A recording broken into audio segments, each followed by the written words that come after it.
show, Facts and Trivia. Appreciate you being here. Before we get started, ask you to please subscribe. Ask you to please share these out. Apparently, with 200 and some views yesterday, I'm going to have to rebuild and get more viewers up. Was doing really good before everything happened, and then hopefully we'll get it back to where it was. We will be having another contest once we get to I believe it's 650 subscribers. Today's video is on some things that you probably don't know about the episode of Opie's newspaper. We'll get right into it. Pickups and Splashes was once an actual newspaper column. Screenwriter Harry Bullock worked a lot of his own backstory into Opie's newspaper. The veteran television scribe Bullock also wrote notable episodes of the Flintstones and Hogan's Heroes and went on to create Monster Squad. Was writing from an early age in high school. He had a column in the school paper called Pickups and Splashes from Floor and Pool, as he revealed in Neil Bauer's insightful book Mayberry 101. Barney Fife boasts about his teenage journalist days at Mayberry Union High School, mentioning his column in the same name. However, Barney's column only ran once. Myra Lambert is a Raindrop is based on a true story also. That was not the only autobiographical detail Bullock worked into the script. Early in the episode, Barney and Andy read through Opie's innocent first edition of Mayberry Sun, which was updates and bulletins from his school. Myra Lambert landed a part in the school play, She Will Be a Raindrop. Barney reads, "That's cute. That's darn cute." Well, this too comes from Bullock's experience serving in the U.S. military, as he explained in Mayberry 101. That fellows in the Navy serving in the Pacific were missing news from back home, and they asked a Red Cross field worker to bring back updates from their home front. When the news came in, one sailor heard about his brother Clifford landing a part in a play. "Clifford is a raindrop," the Red Cross reported. That amusing line stuck with Bullock for decades.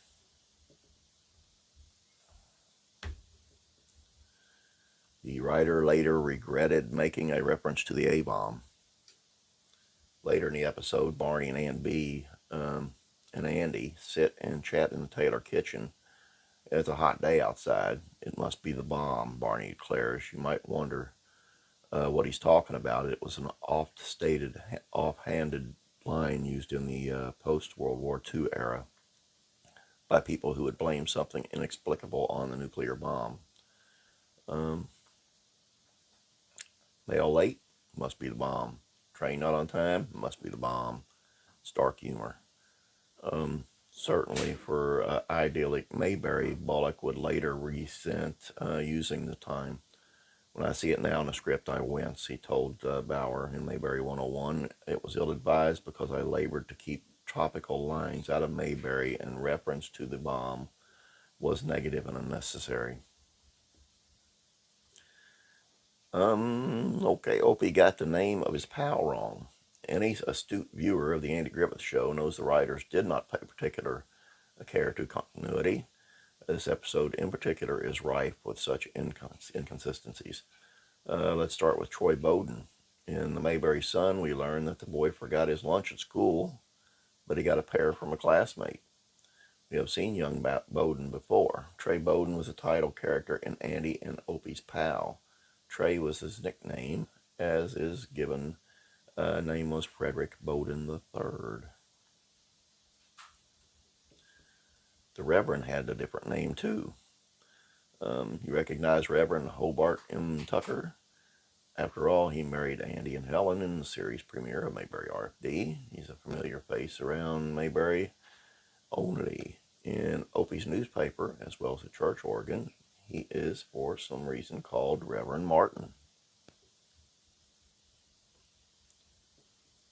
And the Reverend lived in a haunted house. Speaking of the Reverend, pay close attention to his house. It is a recycled home in Mayberry. Most notably, the same structure was the spooky Rimshaw house in the haunted house.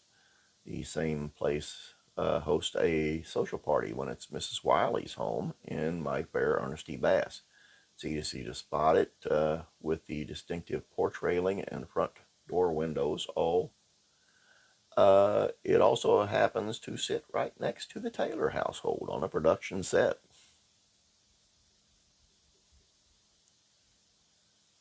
The Grigsbys were not that far apart in age.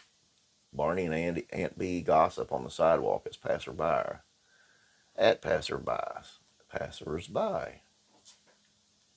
Not sure how I would say that.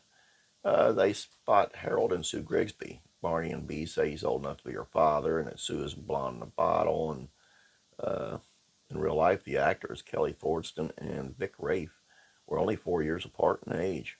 Perhaps you recognize Thorsten as Monroe Jones, Barnaby's cousin, in the episode of Barnaby Jones. And Burt Mustin was playing a different character. Burt Mustin is a fascinating bit player on the Andy Griffith Show. He began his acting career at the age of 67. Outside of Mayberry, he is best known as Gus the Fireman on Leave It to Beaver. In Mayberry, he is mostly known as Judd Fletcher. However, he is also called Jubal, Mr. Crowley, and here Sam Benson. Why all the different names for essentially the same character? Who knows? Mrs. Foster was related to Beaver Cleaver, and not. Aunt Bee disses the chicken a la king of Mrs. Foster, describing it as wallpaper paste. That bit of spilled tea gets printed in the Mayberry Sun, forcing Bee to try and snatch the paper from Mrs. Foster's doorstep before it can be read. Irene Tedrow plays the role on the Leave It to Beaver. She portrayed Aunt Martha Bronson, June's auntie, which is weird because on the original Leave It to Beaver, she was in the episode The Visiting Aunts.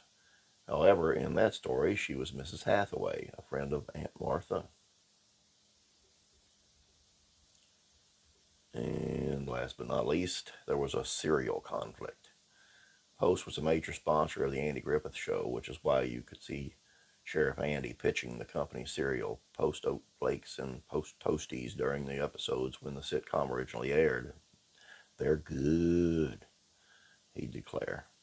Look at the shelf behind the printing press in the Mayberry Sun's garage base, and you will spot a box of Kellogg's Frosted Flakes and General Mills Cheerios.